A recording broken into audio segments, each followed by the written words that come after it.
આજથી ગરમીથી મળશે આંશિક રાહત હવામાન વિભાગની આગાહી આગામી 3 દિવસ તાપમાનમાં 2 થી 3 ડિગ્રીનો ઘટાડો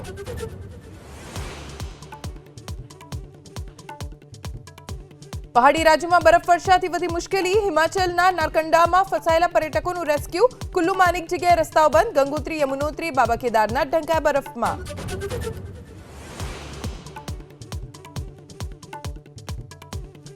યુએસ કંપનીએ ભારતીય વિદ્યાર્થીઓની ભરતી માટે લેવા પડશે ગોલ્ડ કાર્ડ અમેરિકાને ગોલ્ડ કાર્ડથી લાખો ડોલરની આવક થવાની ટ્રમ્પને આશા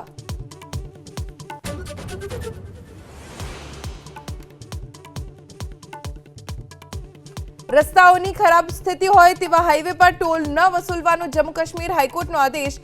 એનએચએઆઈ સારા રસ્તા હોય તો જ વસૂલી શકે ટોલ ટેક્સ